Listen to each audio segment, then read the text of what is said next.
भारत के इतिहास में कई राजा हुए, लेकिन एक ऐसे राजा भी हुए जिनकी रंगीन मिजाजी के किस्से आज भी गूंजते हैं। उनके महल में रातें शाही ठाठ और अय्याशी से भरी होती थी।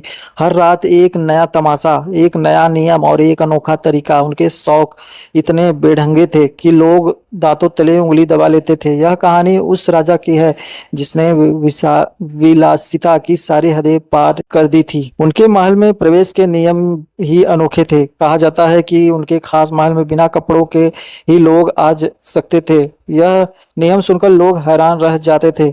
इस महल में रंग रलियों का आलम था, जहां शराब, संगीत और विलासिता की नदियां बहती थी।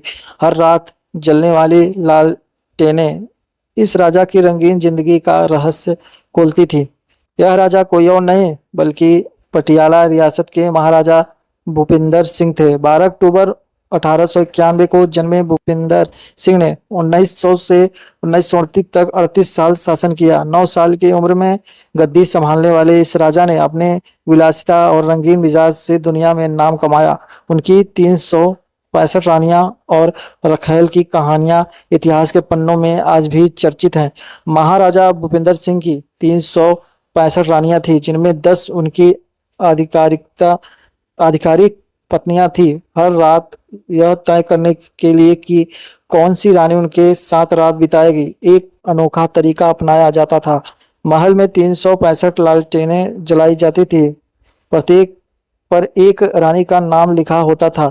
सुबह जो लालटेन पहले बुझती, उसी रानी को राजा चुन लेते। यह किस्सा उनकी अय्याशी का प्रतीक बन गया था। भूपेंद्र सिंह ने पटियाला में लीला भवन नामक एक खास महल बनवाया, जिसे रंगरलिया का महल कहा जाता था। दीवान जर्मनी दास की किताब महाराजा के मुताबिक इस महल में बिना कपड़ों के ही प्रवेश मिलता था। एक विशेष कमरा, जिसे प्रेम मंदिर कहा जाता था, केवल राजा के लिए आरक्षित था। इस महल में एक विशाल तालाब था, जहां 150 लोग एक साथ नहा सकते थे और यहाँ शादी पार्टियां आयोजित की होती थी। महाराजा की 365 रानियों में से 10 को आधिकारिक पत्नी का दर्जा था और बाकी रखैलों की श्रेणी में आती थी।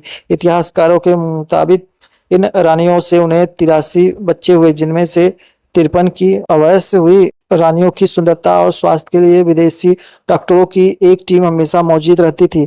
उनकी सुख सुविधाओं का पूरा ध्यान रखा जाता था और उनके लिए भव्य महल बनाए गए थे। महाराजा भूपिंदर सिंह ने विलासिता की सभी हदें पार कर दी थी। उनके पास 44 रोल्स रॉयल कारें थी, जिनमें 20 का इस्तेमाल रोजमर्रा के लिए होता था। विश्व प्रसिद्ध पटियाला हार, जिनमें 234 रैकेट का डी बियर्स से हीरा जड़ा था, उनकी संपत्ति का प्रतीक था। यह हार 1948 में चोरी हो गया और 1998 में उनके अवशेष लंदन में मिले। यह भारत के पहले राजा थे जिनके पास निजी विमान और हवाई पट्टी थी। हालांकि भूपेंद्र सिंह अपनी अय्याशी के लिए जाने जाते थे, लेकिन उनके शासन में पटियाला समृद्धि था। 1914 तक उनके राज्य में नहरें, रेलवे, डाकघर, 262 स्कूल और 40 अस्पताल थे। एक क्रिकेट और पोलो के शौकीन थे और 1911 में भारतीय क्रिकेट टीम के कप्तान रहे। उनकी रंगीन जिंदगी और पटियाला पैक की खोज ने उन्हें एक विवादित लेकिन चर्चित शख्सियत बनाया।